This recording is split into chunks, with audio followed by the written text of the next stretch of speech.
श्री कृष्ण को पता था कि कौरव अभिमन्यु को चक्रव्यूह में घेर कर मार देना चाहते हैं, लेकिन फिर भी श्री कृष्ण ने अभिमन्यु को नहीं बचाया। आखिर श्री कृष्ण अभिमन्यु को क्यों मारना चाहते थे और किस वचन की वजह से श्री कृष्ण ने अभिमन्यु को चक्रव्यूह में कौरवों से नहीं बचाया?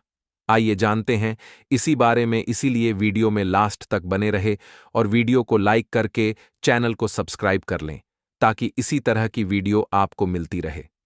चक्रव्यूह एक बहुस्तरीय रक्षात्मक सैन्य संरचना है जो ऊपर से देखने पर गोल चक्र के समान प्रतीत होता है। इसके हर द्वार की रक्षा एक कुशल मराठी योद्धा करता है।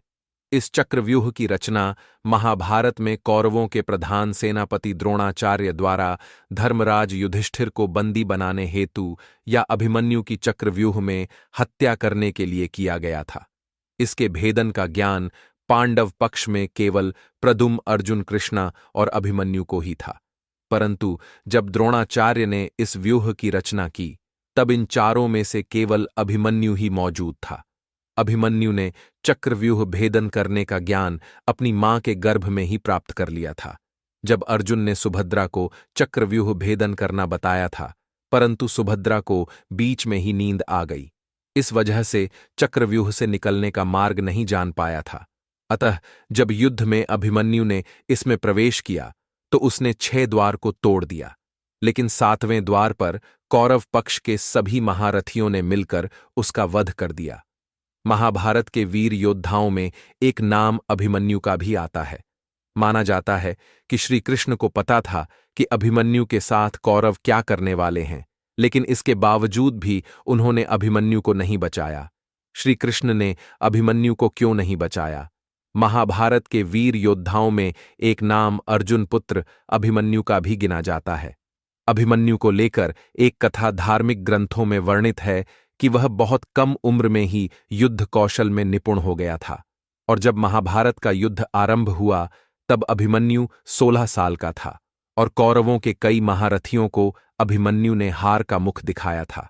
ऐसा माना जाता है जब युद्ध में दुर्योधन चक्रव्यूह में फंसाकर अभिमन्यु की हत्या कर देना चाहता था, तब श्री कृष्ण को इस विषय में पहले से ही ज्ञान था कि अगले दिन युद्ध के मैदान में अभिमन्यु के साथ क्या होने वाला है।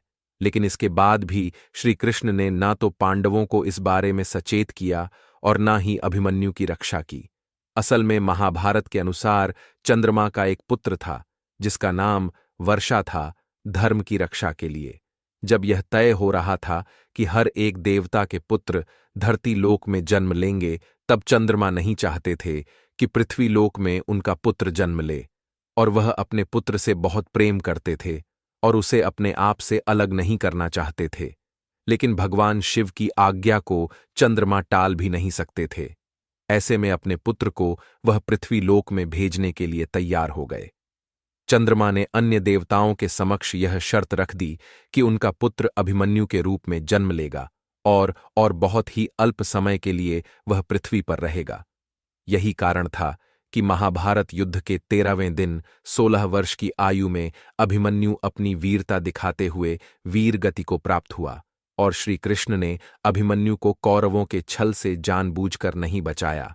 तो इस वजह से श्री कृष्ण ने महाभारत युद्ध में अभिमन्यु के प्राणों की रक्षा नहीं की थी।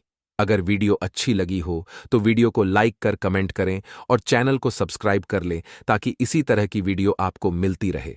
जय महाकाल दोस्तों।